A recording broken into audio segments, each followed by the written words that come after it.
Veamos si pasa. Muchísimas gracias por la espera. Lamentablemente estaba en una reunión todo el día prácticamente. Somos miembros del CRIDAI, la Comisión Regional, ante la cual ustedes también se van a presentar dentro de unos años, cuando ya sean médicos y opten para las especialidades. Y obviamente estamos resolviendo el problema del examen de la residencia médica para que no haya mayor inconveniente. Ustedes por las redes sociales se han debido enterar de una serie de pormenores que menos mal no tienen nada que ver con La Paz y menos con nuestra universidad.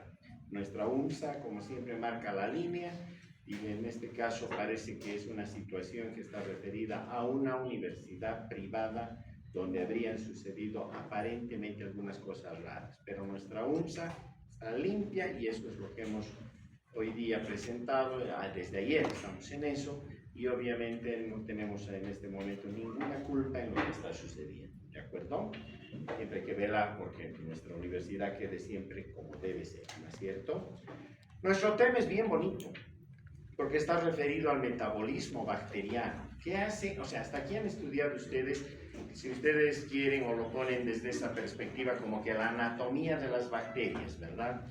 Han revisado lo que son las estructuras bacterianas, tanto yendo desde afuera para adentro, y lógicamente ahí también han tenido la posibilidad de revisar una serie de aspectos que hacen a la estructura, a la morfología de una bacteria común.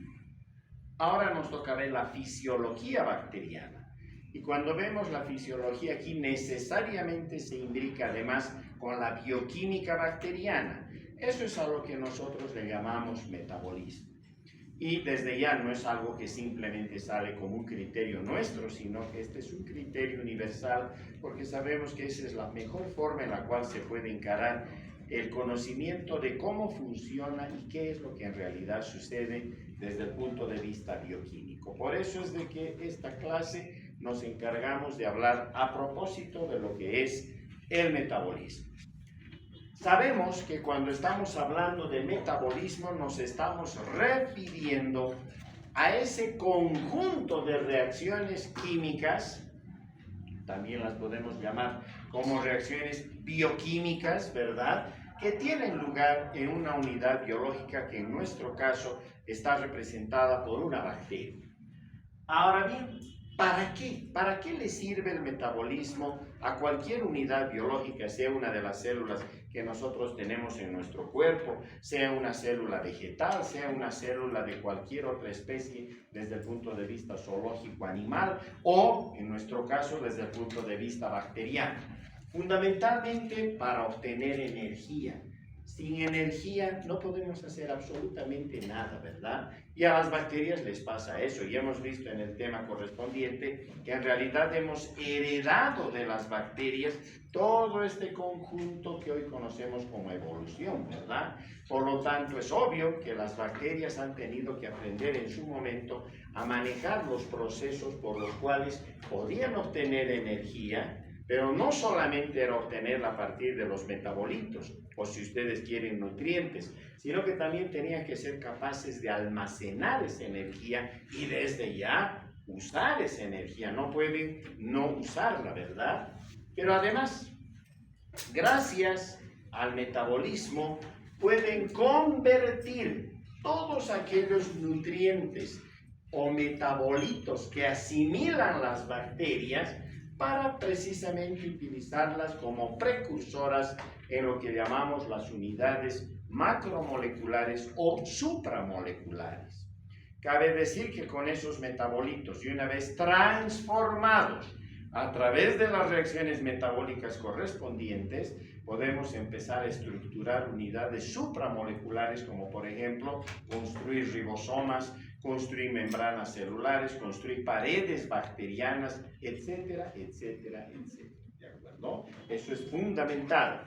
Súmenle además de que no se queda solamente en un proceso de construcción de supramoléculas, ¿verdad?, sino que además tiene que en su momento formar y degradar necesariamente moléculas que son en su momento clave para funciones que también son específicas. Por ejemplo, las bacterias que tienen movimiento, motilidad, para captación de nutrientes, para procesos, por ejemplo, de fotosíntesis en las bacterias que tienen esa capacidad, o las bacterias cuando generan calor, es decir, todos aquellos procedimientos resultado precisamente de haber puesto en marcha este sistema metabólico y que les permite a las bacterias eventualmente interactuar con su hábitat. Didácticamente, nosotros dividimos al metabolismo, sea bacteriano, sea de cualquier otra especie, en dos grandes etapas o fases.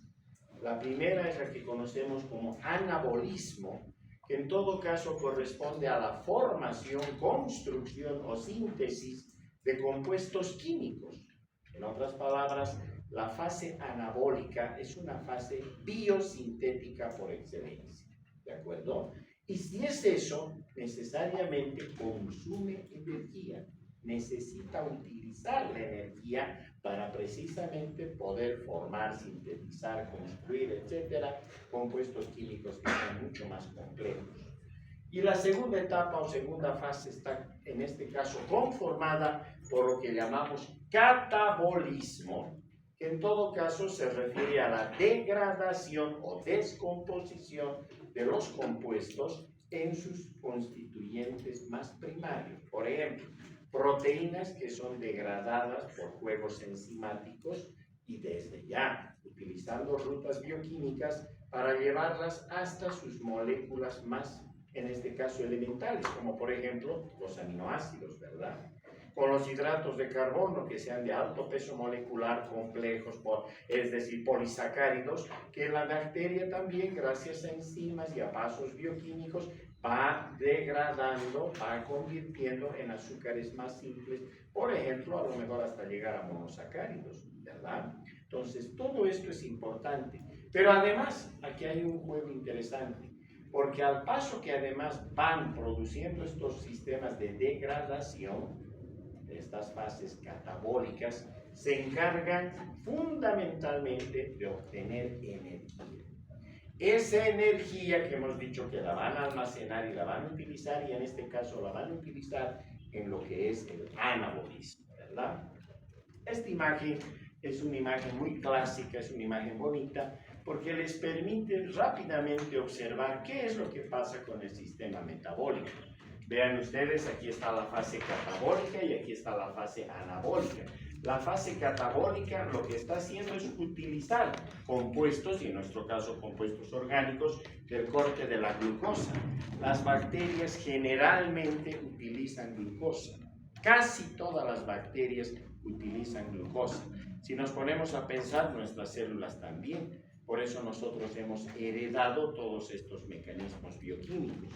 Pero observen ustedes, en la medida que van a internalizar la glucosa y la van a transformar al interior de la bacteria hasta lograr productos catabólicos o catabolitos o moléculas de desecho, miren que en el camino van formando fuentes energéticas.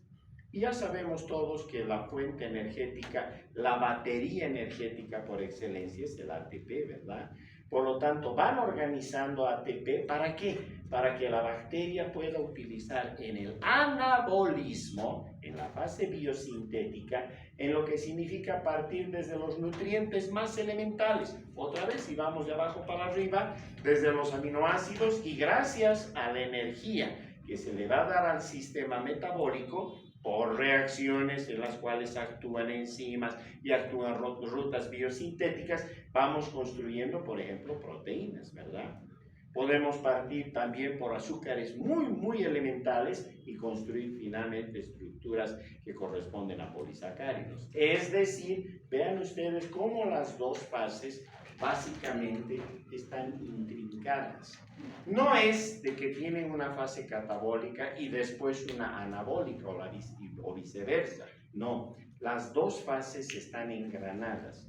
Simultáneamente están sucediendo etapas biosintéticas, o sea, anabólicas, y fases catabólicas o etapas catabólicas. Por lo tanto, construir, degradar, son fases que al final de cuentas son caras de la misma moneda, ¿no es cierto?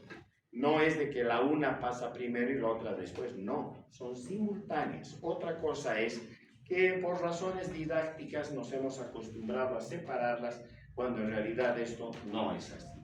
Y precisamente entonces, ahora sí podemos concluir en que esto que estamos revisando de las bacterias como metabolismo no es nada más que el resultado simultáneo de las dos fases, ¿de acuerdo? Y por lo tanto, la energía que se libera a partir de todo este conjunto de reacciones, que además, si alguien nos preguntara, ¿y qué tipo de reacciones son estas? Clásicamente reacciones de óxido-reducción, ¿verdad? Este famoso redox que nos han enseñado en química y que hemos tenido que aprender y que nos rompíamos la cabeza para poder hacer las igualaciones en todo lo que significaba el juego de ecuaciones desde el punto de vista de las reacciones químicas. Aquí entra. Es esto, ¿de acuerdo? Hemos aprendido a hacer ese redox porque las bacterias, sin saber química, lo están haciendo continuamente.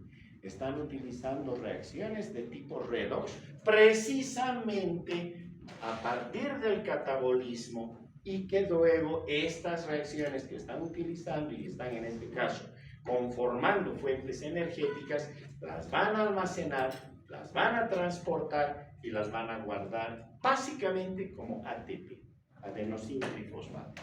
No es la única fuente energética, porque el ATP puede pasar a ADP, ¿es cierto? Adenosina difosfato o monofosfato, o no solamente por el adenosín, sino que aquí pueden intervenir los otros clásicos, en este caso las clásicas bases nitrogenadas, el uridín, monofosfato, difosfato, trifosfato, ¿verdad?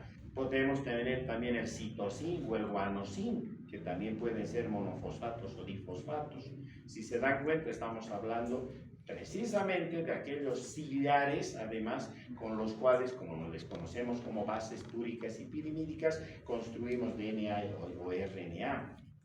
También, vean ustedes, sirven para poder enlazar, en este caso, fosfatos, y a partir del enlace de los fosfatos con estas bases nitrogenadas, podemos construir esas pilas o baterías bioquímicas que almacenan energía.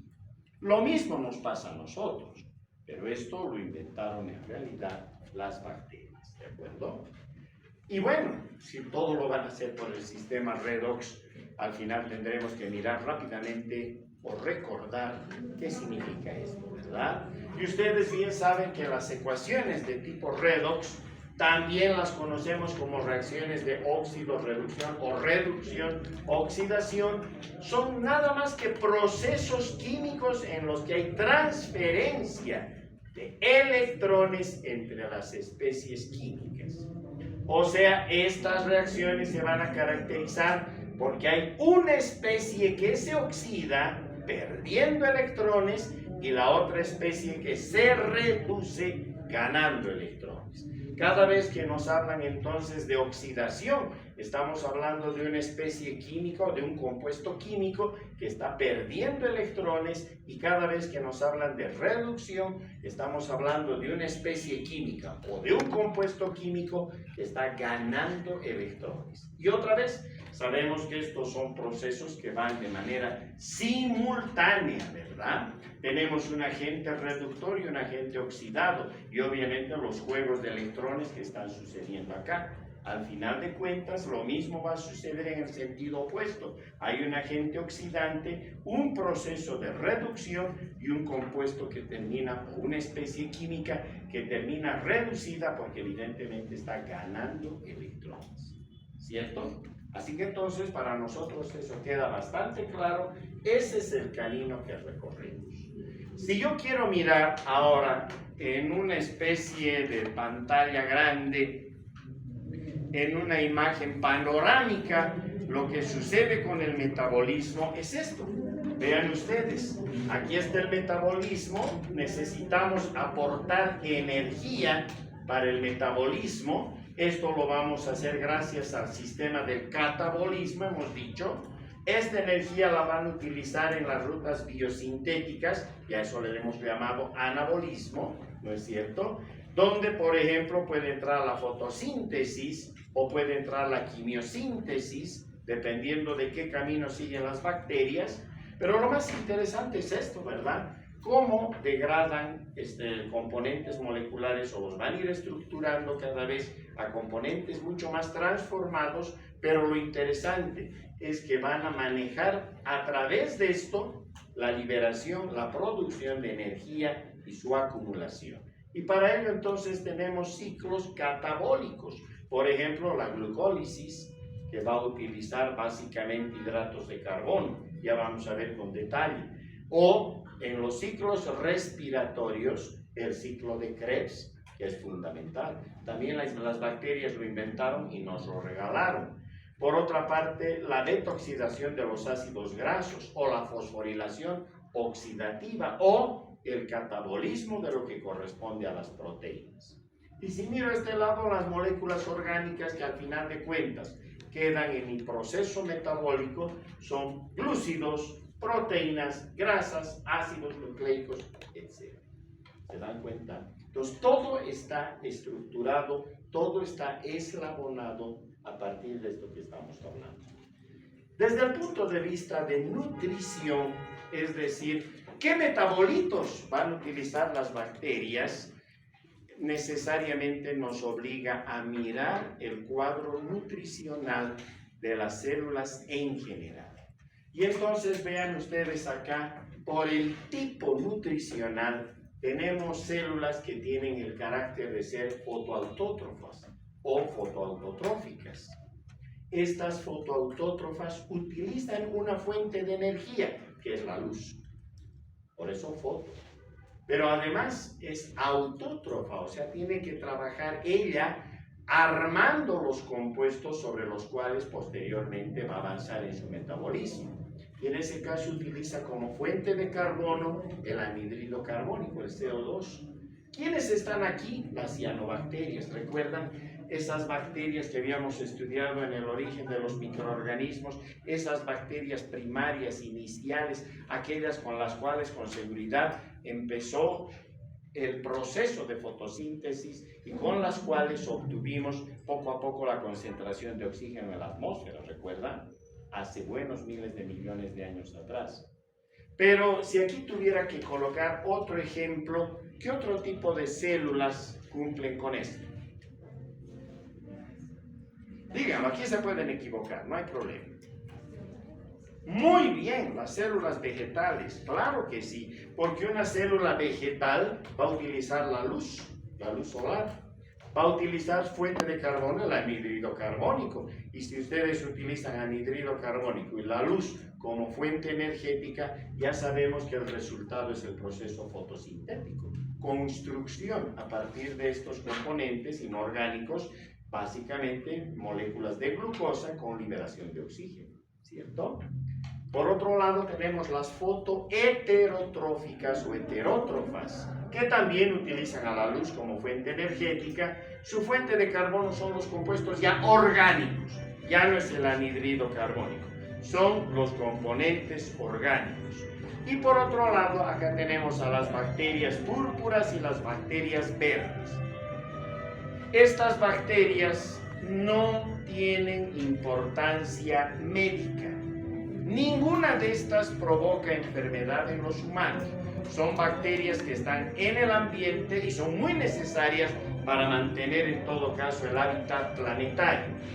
Ahora sí, ya entro a las quimioautótrofas, que utilizan también compuestos inorgánicos como fuentes de energía. Por ejemplo, hidrógeno, amoníaco, utilizan por ejemplo el óxido nítrico o utilizan el ácido sulfídrico, el sulfuro de hidrógeno, donde además su fuente de carbono es el anhídrido carbónico. ¿Quiénes están acá? Algunas bacterias que tampoco tienen importancia clínica y las llamadas arqueas, ¿recuerdan? Arquea, eucaria y bacterias, ¿cierto? Por otro lado tenemos las quimioheterótrofas, donde están los compuestos orgánicos como fuente de energía. fundamental, utilizan también compuestos orgánicos, aunque aquí nosotros deberíamos decir que estas fuentes de energía que vienen de compuestos orgánicos van a utilizar el sistema redox, básicamente. ¿Listo?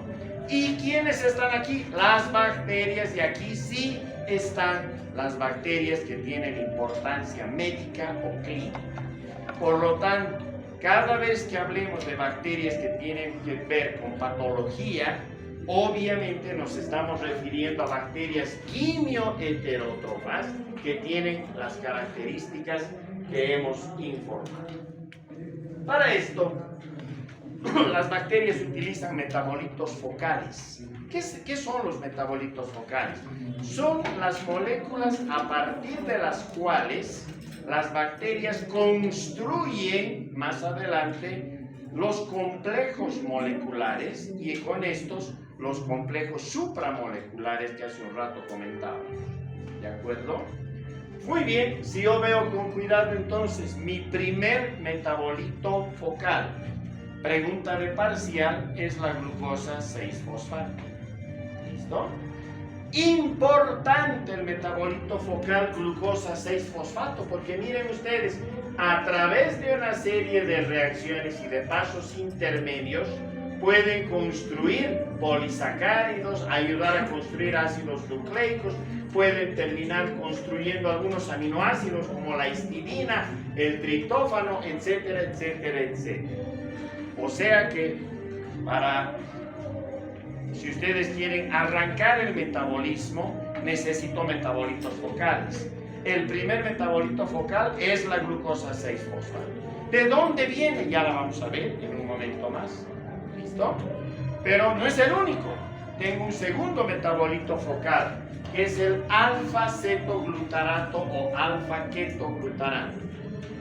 Este otro metabolito focal es clave para las bacterias, porque gracias a a través de pasos intermedios y de moléculas intermediarias, vean ustedes, puedo construir diferentes aminoácidos. Ahí está la lisina, la glutamina, la arginina, etc. ¿De acuerdo? Entonces ya van dos metabolitos focales, glucosa 6-fosfato, alfa-cetoglutarato. Pero me faltan dos más. Por ejemplo, tengo al fosfoenolpiruvato. Para el fosfoenolpiruvato es bien interesante porque gracias a y a través de compuestos intermediarios puedo construir fosfatos de triosa que me sirven para hacer azúcares más complejos o ciliares para los ácidos ribonucleicos o desoxirribonucleicos. Puedo, gracias a estos, terminar construyendo aminoácidos. Miren, diferentes aminoácidos. Incluso sé que puedo llegar al piruvato y entrar por la ruta de la acetilcoenzima A fabricar lípidos. Y aunque no me crean, mucho de lo que están viendo acá en el mundo de las bacterias está pasando en nuestras células. ¿De acuerdo? Y me queda, decíamos, el último metabolito focal. El último metabolito focal es el oxalacetato. Con el oxalacetato y por la ruta del aspartato termino construyendo también diferentes aminoácidos, como también ciliares para ácidos nucleicos. Si se dan cuenta, con 4 metabolitos focales estamos construyendo hidratos de carbono, proteínas, lípidos y ciliares de ácidos nucleicos. En otras palabras, todo lo que tiene cualquier unidad biológica, cualquier célula, ¿verdad? Sea procariota o sea eucariota. En nuestro caso, dentro de las procariotas, las bacterias. ¿Listo? Antes de seguir, todas estas charlas que están a mi cargo, yo se las voy a entregar al representante de vuestro curso para microbiología en formato PDF para que las tengan ustedes en PDF y las puedan estudiar con calma ya en sus casas. ¿De acuerdo? Ya la próxima semana le entrego la primera parte de estas láminas. ¿Listo? Hemos dicho que uno de los elementos interesantes es entrar a las fases catabólicas y obviamente en este caso por la ruta de la glucosa, las que utilizan glucosa, ¿no es cierto? Si estamos viendo que evidentemente las bacterias comen glucosa, igual que nuestras células. Por lo tanto, esta glucosa va a pasar necesariamente a interconvertir en piruvato y lo va a hacer por una serie de reacciones que lógicamente se van a ir estableciendo allá y que las conocemos en general cuando estamos hablando de una de estas, la más importante, como la vía glicolítica, que también la vamos a revisar con calma más adelante, como también la llamamos la de Erdheim, Meyerhof y Parnas, ¿de acuerdo? Pero no se queda ahí, ¿verdad? Porque miren, este piruvato, cuando le damos condiciones anaeróbicas, ya vamos a ver lo que significa anaeróbico en un par de láminas más, es de que puede llegar a formar lactatos. ¿Ven ustedes? Y eso es tremendamente importante, ¿no? Porque si formo lactatos, obviamente me da la opción de poder construir aquellos componentes que son útiles en las rutas bioquímicas y en algunos casos no solo está pasando en las bacterias, como bien están viendo aquí, también puede suceder en células superiores, en este caso en nuestras fibras musculares. Seguiremos hablando de esto. En condiciones aeróbicas pueden llegar a formar acetilcoenzima A partir de los piruvatos o ácido pirúvico, y desde ya su resultado va a ser que por la vía del ácido cítrico o ciclo de Krebs vamos a llegar a formar fundamentalmente ATP, pero además vamos a poder ensamblar anhidrido carbónico e incluso agua, y vamos a ver qué es lo que pasa aquí, ¿de acuerdo? Y por la otra ruta anaeróbica podemos fabricar, y nuestras bacterias lo hacen, y algunas levaduras pueden fabricar compuestos alcohólicos, en este caso etanol, ¿listo? O lo que ustedes conocen como alcohol etílico. O sea que los microorganismos pueden trabajar, algunos en condiciones ¿verdad? ¿Qué es el yogur? No es nada más que el ácido láctico producido por algunas especies, ya sean de bacterias o ya sean de algunas levaduras. ¿Qué han hecho esas especies microbianas? Han utilizado el azúcar, lo han llevado por una ruta anaeróbica y han terminado el lactato, ácido láctico. A veces, nuestras células están obligadas a recurrir a este paso. Nosotros podemos jugar en algunas de nuestras células con condiciones aeróbicas o condiciones anaeróbicas.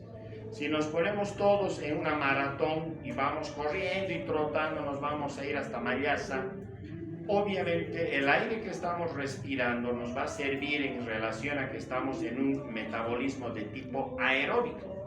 Pero hay un momento en el cual ya no vamos a poder lograr que la cantidad de aire que estamos utilizando sea lo suficientemente, si ustedes quieren, regular y además idónea para todo el esfuerzo físico que están haciendo nuestras fibras musculares.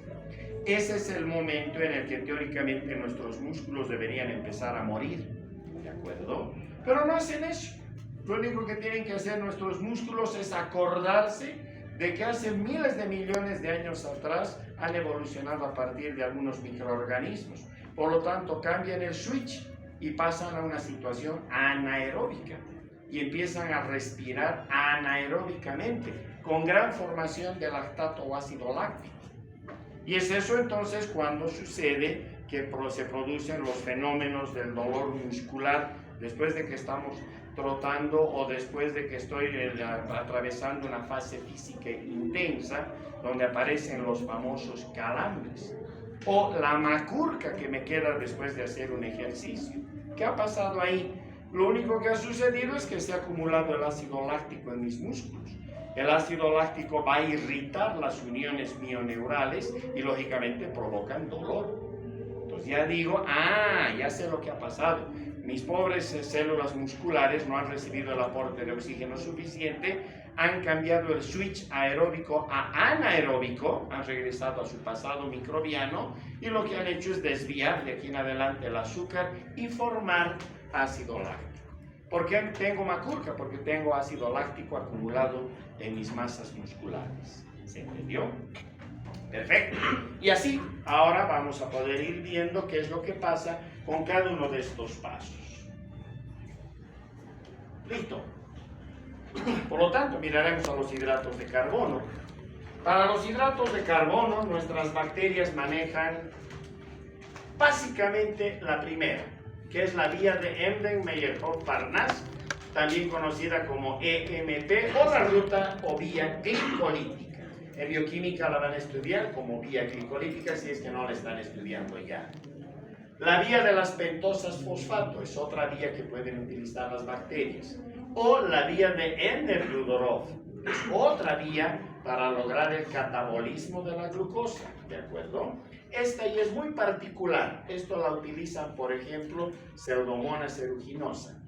Es una de las bacterias que la vamos a estudiar bastante más adelante, porque es una de las que provoca infecciones hoy por hoy casi letales en pacientes que están hospitalizados mucho tiempo y que se infectan con este tipo de bacterias dentro de los hospitales, ¿de acuerdo?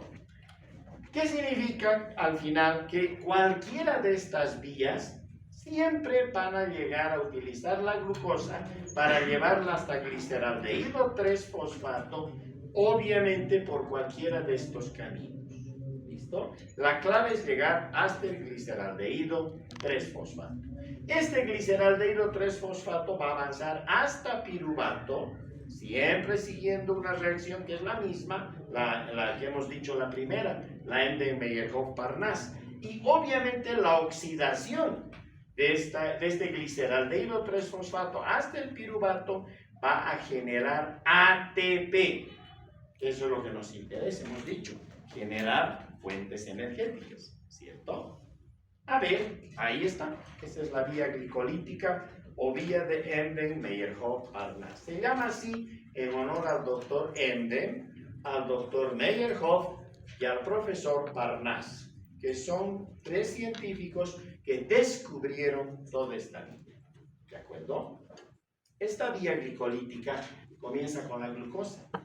Hemos dicho que las bacterias comen glucosa, si se permite el término comer. En otras palabras, lo que hacen es internalizar la glucosa, y bien sabemos es un monosacárido, ¿verdad?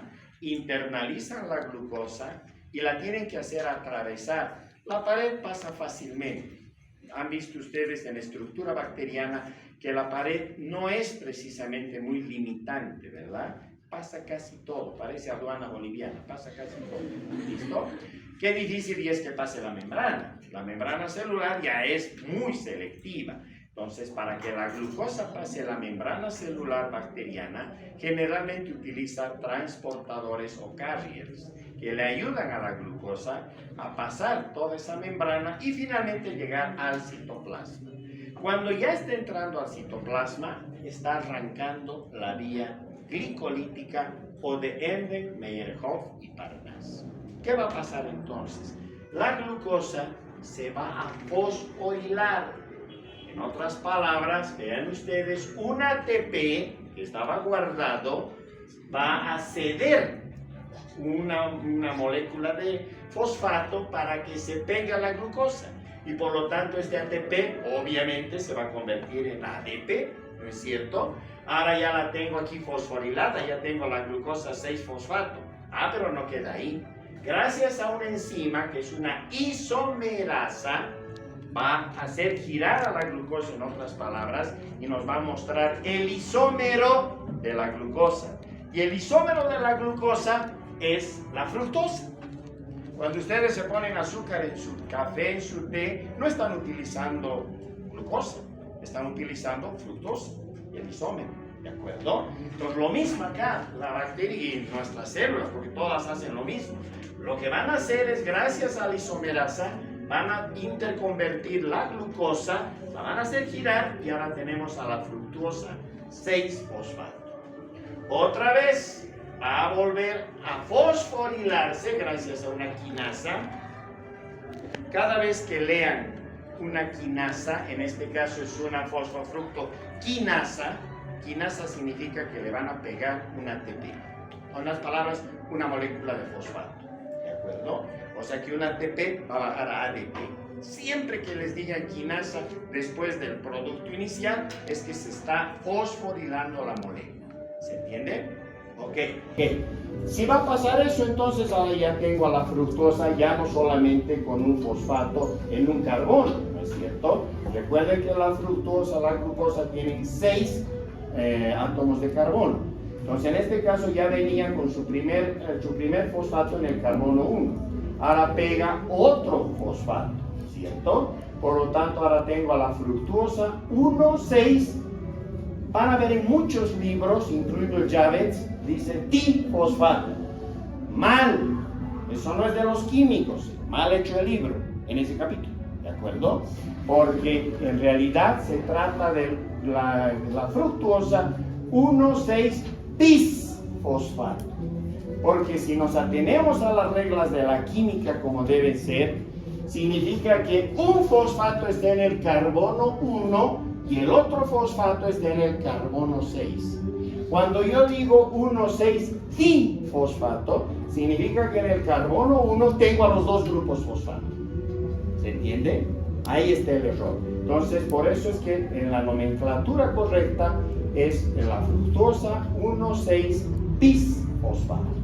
Cuando ya ha llegado a este punto nuestra bacteria, ahora va a utilizar otra enzima. Aparece una aldosa y esta aldosa va a partir a la fructosa en 2 y la parte por el medio.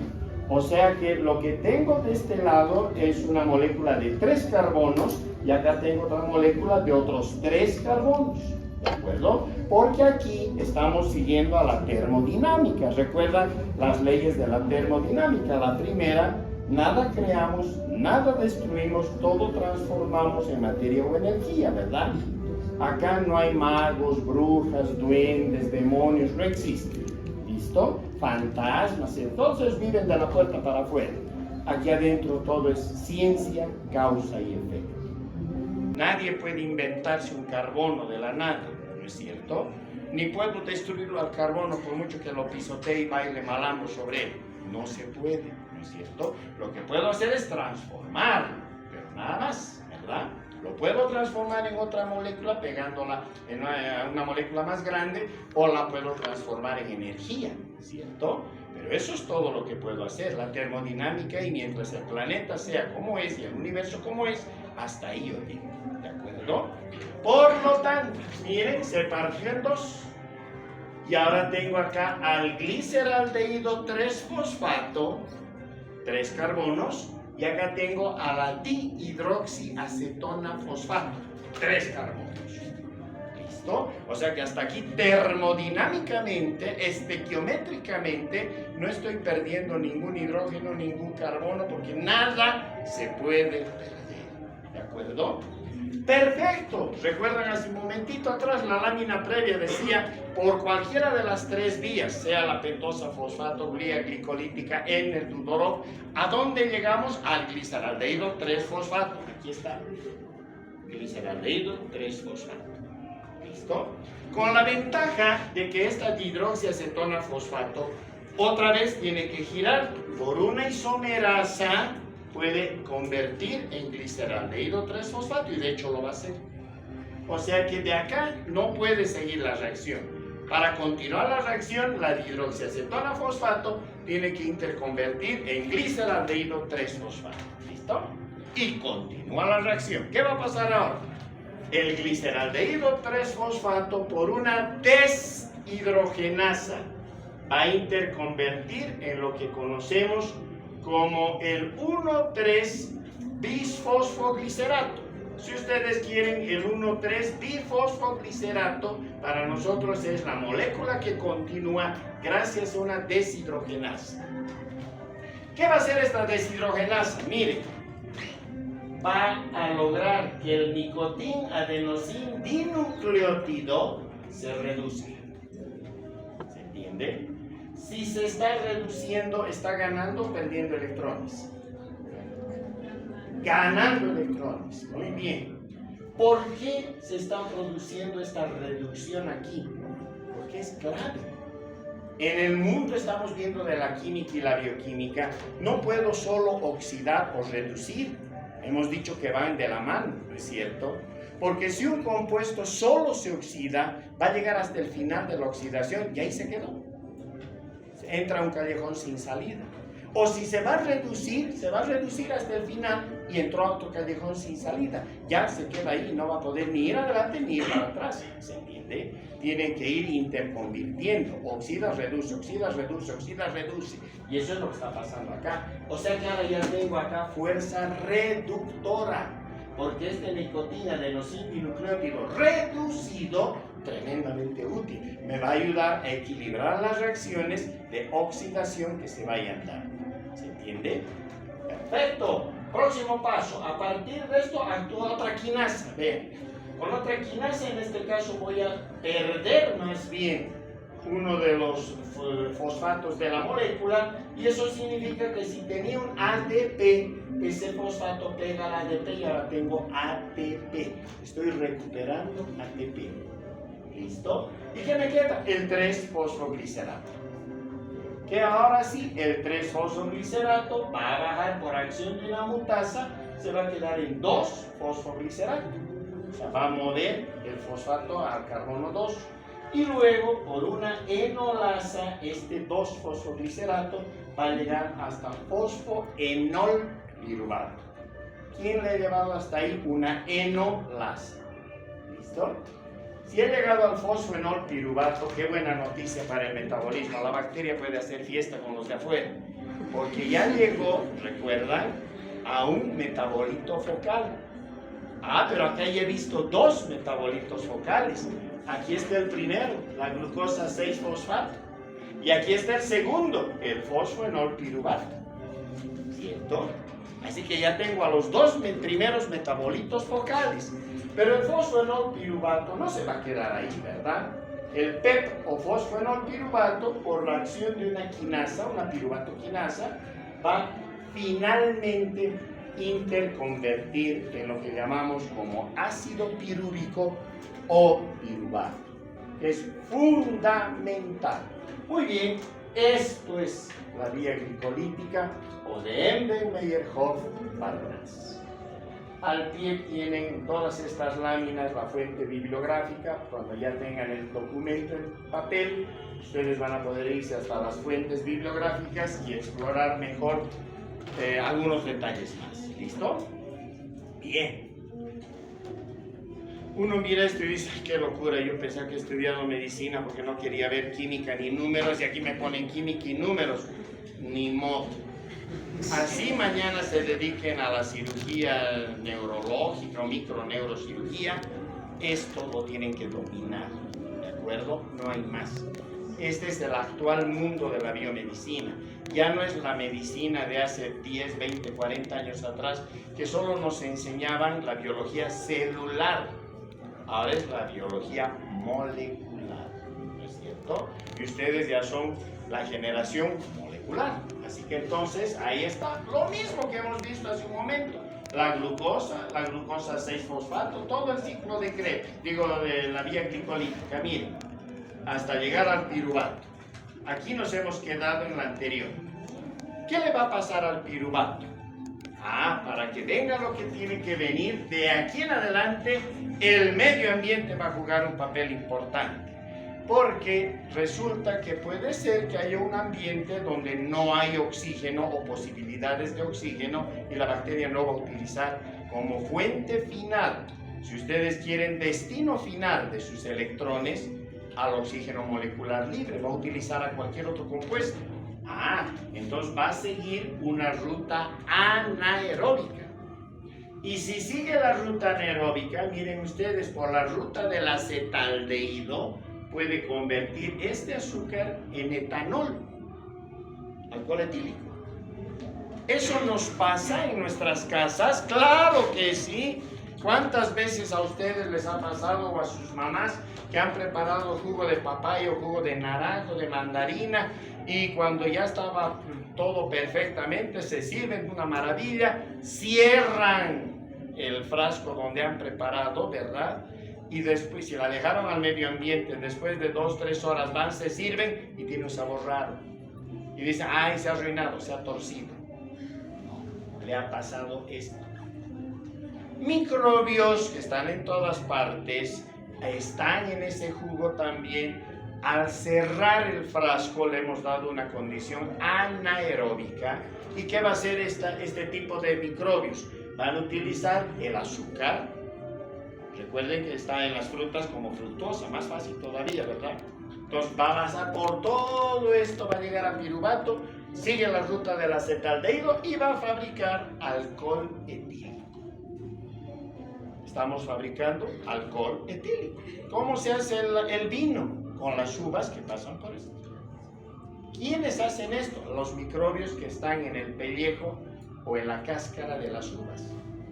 Y cuando ponemos las uvas y las pisamos y es el vino patero, es porque más bacterias le estamos dando y otros microorganismos para que lleguen hasta esto.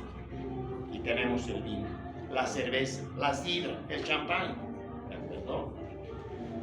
La otra es que a través del piruvato van a caer a la acetilcoenzima A, transforma a través de lo que se llama una piruvato deshidrogenasa, que está compuesta por 3 enzimas, E1, E2, E3, ¿de acuerdo? Y esos 3 juegos de enzimas convierten al piruvato en acetilcoenzima A. ¿Qué producto más importante? Porque el acetilcoenzima A puede entrar en este ciclo tan bonito, que comienza como citrato, va a interconvertir a isocitrato y así sucesivamente. Estamos, y en este caso aeróbicamente, estamos ante la presencia del famoso ciclo de Krebs o ciclo de los ácidos tricarboxílicos o ciclo del ácido cítrico. ¿De acuerdo? O finalmente siguen estas otras rutas, miren, por la vía del succinato se salen a lo que se llama la vía del glioxilato, que ya no la vamos a ver, eso ojalá para que de aquí las doctoras, los doctores que mañana quieran ser microbiólogas, microbiólogos, a eso sí van a tener que dominar todo esto. ¿Listo? Muy bien. Y aquí está el ciclo de Krebs, o ciclo de los ácidos tricarboxílicos. Están viendo en la imagen al profesor Edwin Krebs, premio Nobel de Medicina, en este caso de Fisiología, por su descubrimiento médico, que tenía además 3 estudios en bioquímica, el que descubre el famoso ciclo que lleva su nombre. Hemos dicho, partía por el piruvato, aquí está, otra vez. Gracias a la piruvato deshidrogenasa, hemos dicho, pasa acetilcoenzima A. Y miren cómo entró la acetilcoenzima A, interconvierte a citrato, el cis-aconitato, el isocitrato, el oxalsuccinato, a alfa-cetoglutarato, a succinilcoenzima A, al ácido succínico succinato, al fumarato, al malato y finalmente al oxalacetato. Y otra vez vuelve a girar. Otra vez entra otra acetilcoenzima A, vuelven a formar ácido cítrico y siguen girando. Pero de este baile tan interesante que se está produciendo, tiene que darse lo más fantástico que puede haber. Miren cómo en este paso del isocitrato al oxalsuccínico succinato, miren cómo gracias al NAD, que recuerdan arriba se había formado, por la reducción que se da, se liberan hidrogeniones. ¿Sí? Se han soltado hidrogeniones. Acá del paso del alfa-cetoglutarato a la succinilcoenzima A se están liberando hidrogeniones, se están saltando hidrogeniones, o sea, electrones, ¿no es cierto? Están saltando. Si vamos nosotros por acá del succinato al fumarato, se están liberando electrones. Y si yo miro aquí arriba del malato al oxalacetato, se están liberando electrones. Ahora, estos electrones no pueden quedar perdidos en el espacio, ¿verdad? Otra vez, termodinámicamente, vienen todos aquellos que han creado la termodinámica, nos jalan y nos dicen, no puedes armar electrones y a ver a dónde llegan. No, todos tienen que seguir un camino, y claro que lo van a seguir. Porque esos electrones van a empezar a saltar. Se van a entrar aquí, van a pasar por este sistema que es de NAD normal a NAD reducido, y van a ir saltando y van a ir pasando por lo que se llama un conjunto de flavoproteínas, aquí están, y luego por los famosos citocromos. Saltan como si fuesen ruedas de agua en forma de para molinos, igualito. Van saltando los electrones hasta que llegan al final, en este caso los hidrogeniones. Los haremos saltar. Miren, ahí está.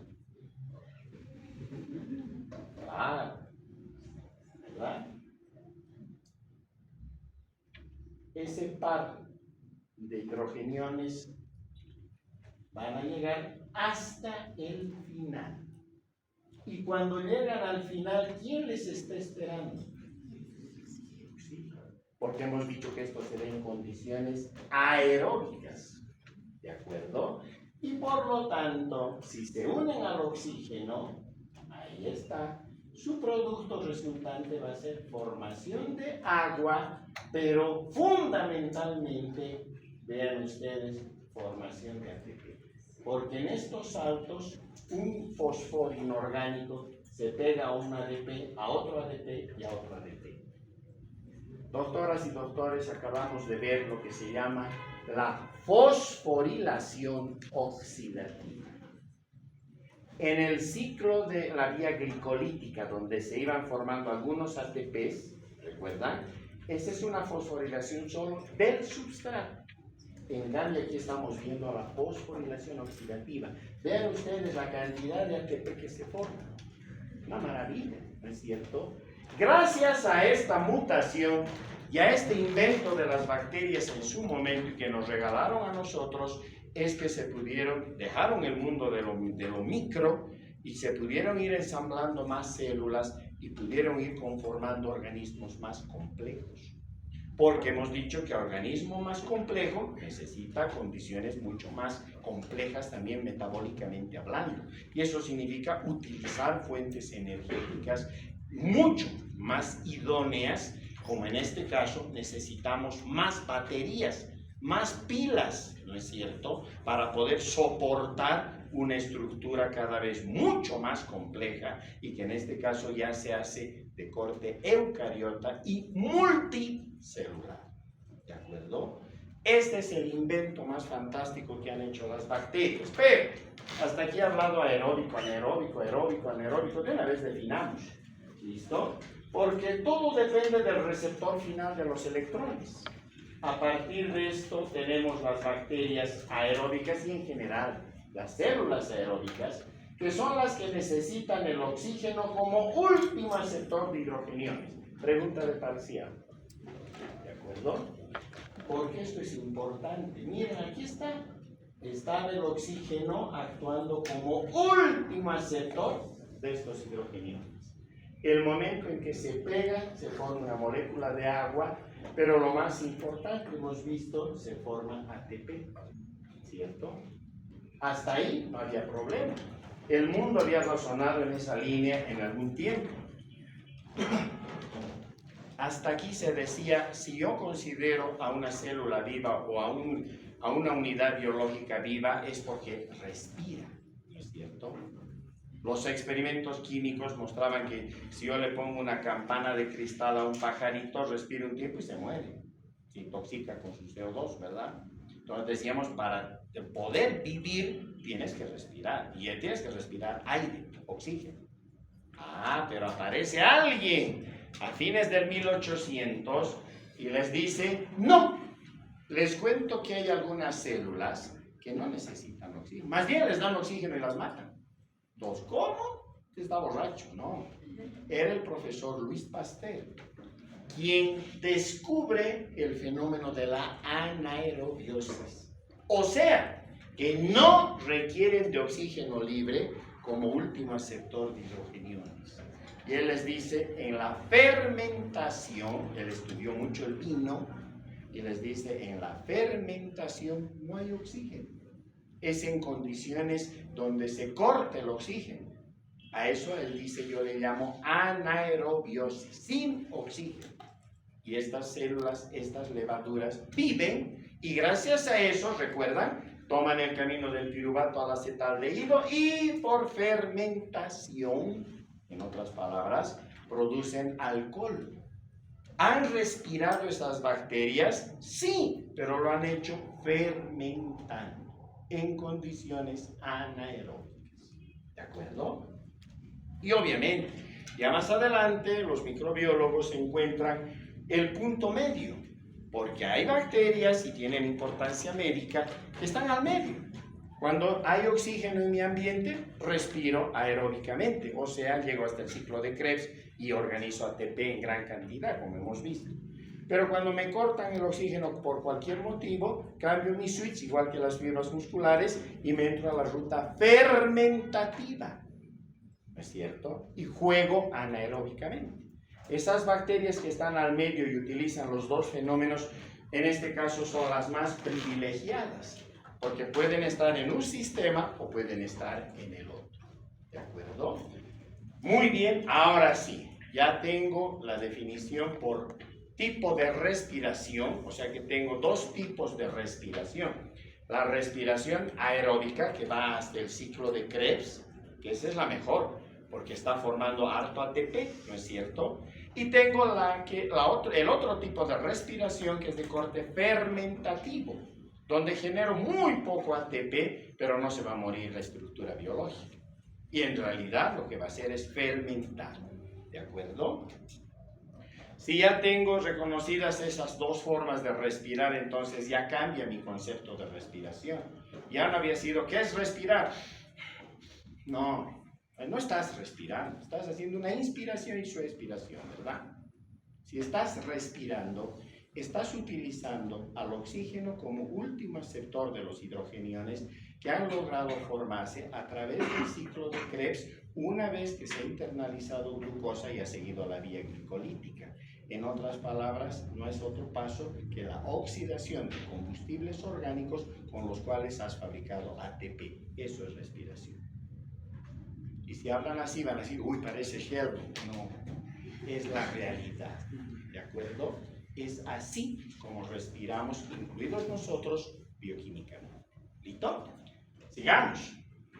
Esta es solamente una lámina rapidita, solo para que veamos que la fosforilación oxidativa, o sea, la que viene por el sistema aeróbico, es ideal, porque la ganancia de ATP es muy alta, ¿no es cierto? 38 ATPs por cada mol de glucosa.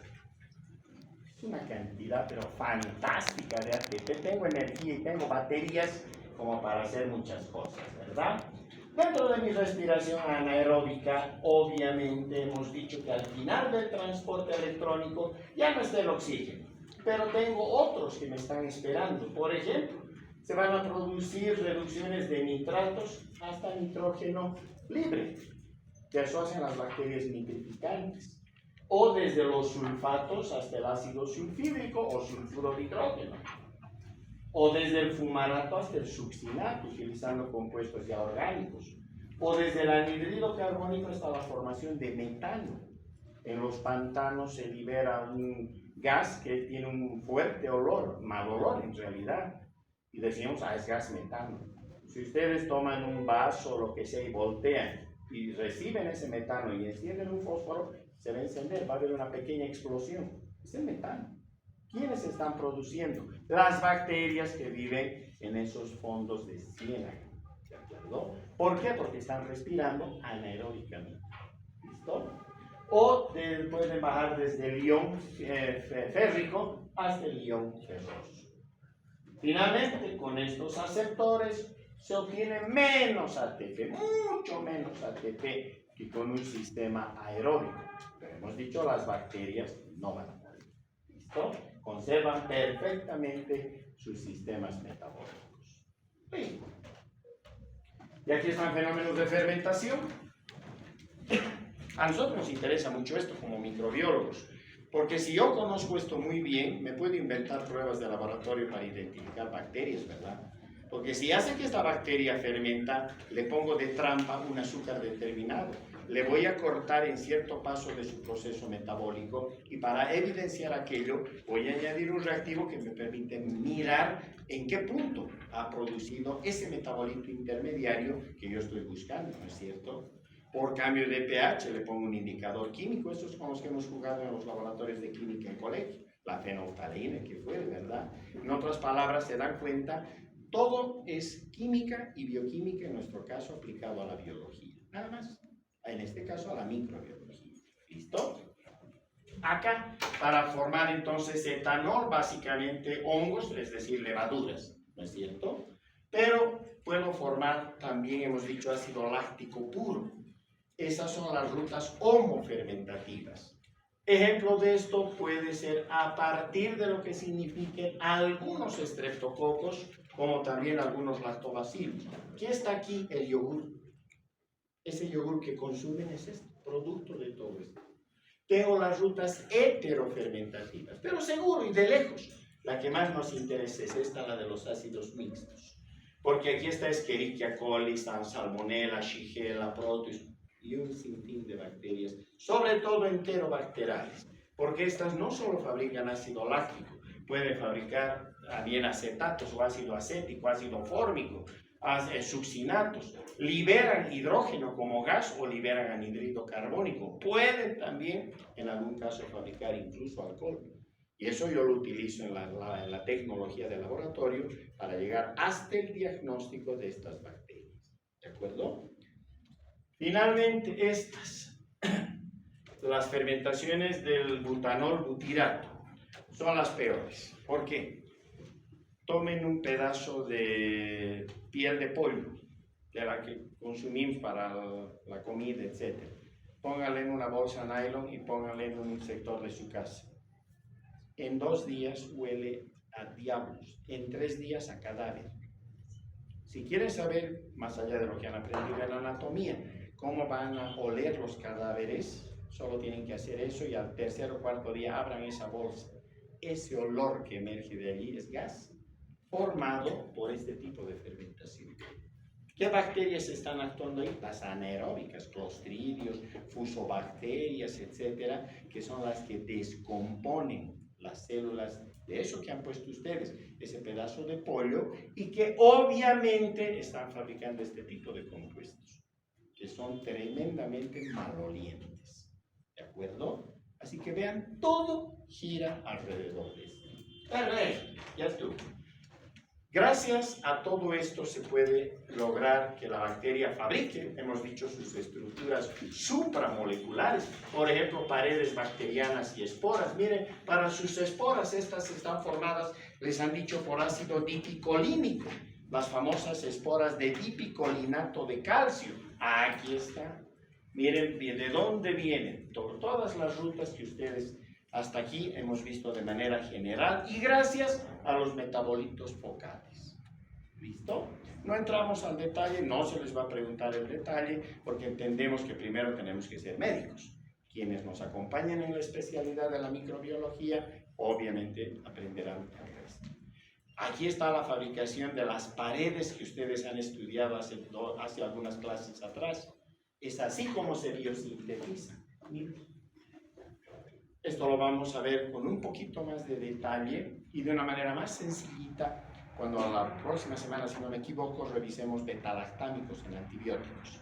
Ahí vamos a ver cómo se forma la pared y van a ver que es bien bonito y es algo que no se van a olvidar jamás. Pero miren toda la ruta que sigue. Lindo, ¿verdad? Para la temperatura. Las bacterias también se pueden clasificar por su temperatura. Las psicrófilas, las que tienen membranas con alto contenido en cuanto a porcentaje de ácidos grasos insaturados. Estas psicrófilas pueden vivir a temperaturas que están por debajo de 20 grados centígrados. Viven incluso a 0 grados centígrados, vamos al polo sur, vamos al polo norte, hay bacterias, son psicrófilas. Ahí están a menos 20, menos 40, menos 60, menos 80 grados centígrados. A esas bacterias no les pasa nada. Se han adaptado, han evolucionado. Las mesófilas, entre 20 y 45 grados. Estas nos interesan. Estas son las que nos provocan enfermedades, ¿verdad? Porque están viviendo en nuestras temperaturas. 35, 36, 37, 38 grados centígrados, ¿verdad? Las termófilas tienen alto porcentaje de ácidos grasos saturados y tienen sistemas enzimáticos que son estables al calor. Acá generalmente consideramos a una termófila cuando ya está sin problemas por arriba de 50 grados centígrados. Si una bacteria logra sobrevivir a 50, 55, 60 grados, es una termófila. y es una hipertermófila si logra llegar a 80, 115 grados centígrados sin mayor problema, más de 90 grados centígrados. ¿Hay bacterias que están a esas temperaturas? Claro que sí. Por ejemplo, en los lechos volcánicos, las aguas termales, etcétera, ¿verdad? Están a esas temperaturas, no tienen importancia clínica por ahora. Las que sí nos interesan son las mesófilas. ¿Listo? Y para los lípidos ya es un juego de reacciones bioquímicas que llevan adelante las bacterias, que a partir generalmente otra vez de los metabolitos focales van a llegar a construir en lípidos lo que necesitan. Desde ácidos grasos saturados, insaturados, colesterol entre ellos para poder estabilizar sus membranas, todo lo van a fabricar dentro del metabolismo de los lípidos. No lo vamos a disgregar más, porque vuelvo a repetir, esto ya tiene solamente importancia para quienes se dediquen a la microbiología. Y bueno, llegó la hora, ahora sí, de integrarlo todo. A ver, comenzaremos.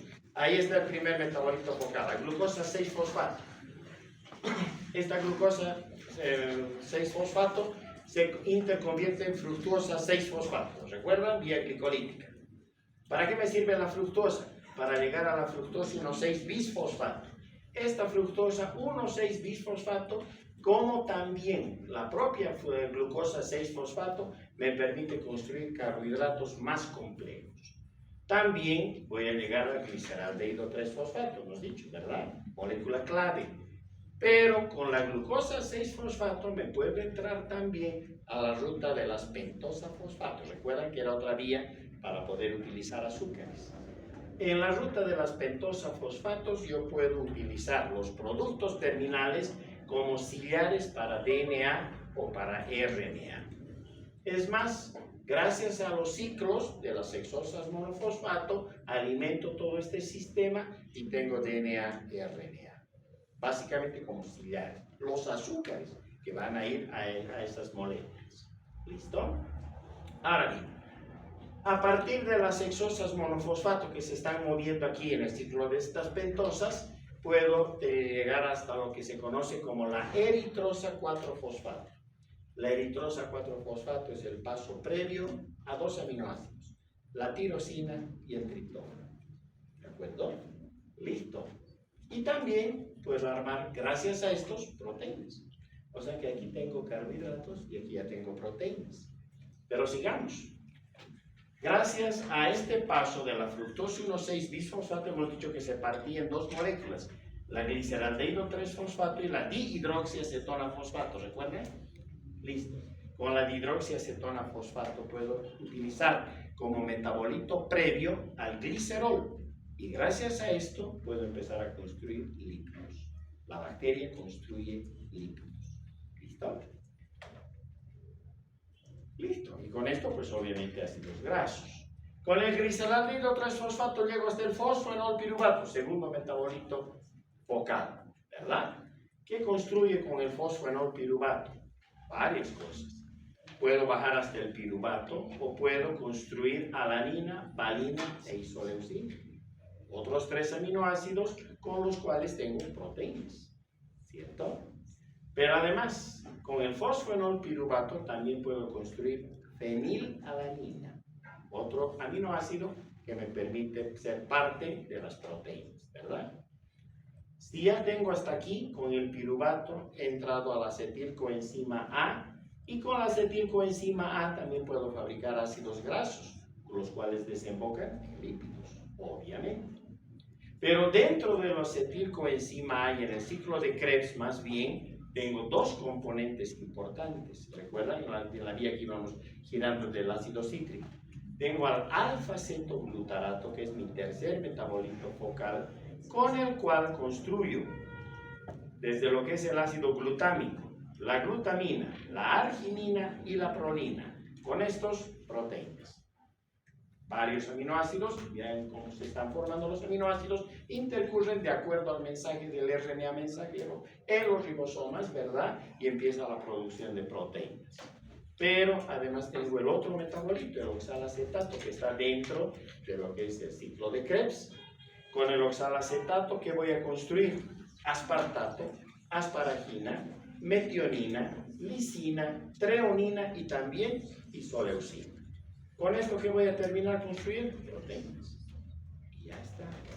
Así que mi bacteria, con 4 metabolitos focales, aquí está la glucosa 6-fosfato, ha logrado construir, miren, todo esto. Con el fosfenol piruvato, todo esto. Con el alfa-cetoglutarato, más aminoácidos para armar proteínas, y con el oxalacetato también más aminoácidos para terminar ensamblando estas proteínas. Al final, el planeta depende de la salud de las bacterias. Cuanto más daño le hacemos al planeta, más daño le hacemos a las bacterias y la respuesta es más agresiva. En otras cosas, nosotros tenemos el famoso ciclo del carbono, ¿verdad? El carbono es uno de los ciclos más importantes en lo que es, en este caso, el medio ambiente planetario. No voy a entrar más allá para no confundir. Y desde ya, hoy estamos sentados aquí escuchando esta charla porque el planeta tuvo en su momento la posibilidad de que bacterias pudieran trabajar en lo que se conoce como el ciclo del nitrógeno. Si no hubiese sido así, si las bacterias no hubieran en su momento inventado por mutación fotosíntesis, la capacidad de adaptarse aeróbica o anaeróbicamente, o de utilizar al nitrógeno, que es importantísimo en lo que se refiere a la salud del terreno, de la Tierra en el planeta, hoy seríamos el planeta Marte 2. ¿De acuerdo? ¿Se han dado cuenta ustedes de que donde hay postes, básicamente hay más pasto, más chiqui? ¿A qué creen que se debe? Digo. Fíjense en sus casas, fíjense en los postes, van a ver que hay harto pasto crecido junto al poste. Esto es porque los perritos van allí y hacen pipí. ¿Qué hay en la orina? Urea. ¿Se descompone en qué? Amoníaco. ¿Quiénes descomponen? Las bacterias que manejan el ciclo del nitrógeno. Un grupo de bacterias. Ese amoníaco no se queda así. Otro grupo de bacterias, las nitrificantes, llevan ese amoníaco hasta nitrógeno molecular libre. Y ese nitrógeno molecular libre sube al ambiente y mantiene nuestra atmósfera estable. Pero además organiza compuestos nitrogenados en la Tierra y gracias a eso esa Tierra es muy abonada, es riquísima para que puedan crecer los vegetales. Por eso es de que el pasto, el chiji, etcétera, las hierbas y demás crecen muy bien allá donde hay, en este caso, urea, amoníaco, en otras palabras, la orina de lo que correspondería a mamíferos, incluidos nosotros. ¿De acuerdo? Así que entonces hemos dado una vuelta por todo el metabolismo y cuando llegamos hasta este punto, pues hay una sola cosa que podemos hacer: regresar a la química. Dedíquense a la parte de la bioquímica en sus estudios y tengan cuenta que es una maravilla el poder hablar el mismo idioma, porque sobre todo nos permite ver mejor el planeta, cuidarlo, protegerlo y evitar que llegue a problemas realmente graves. ¿De acuerdo? Muchísimas gracias.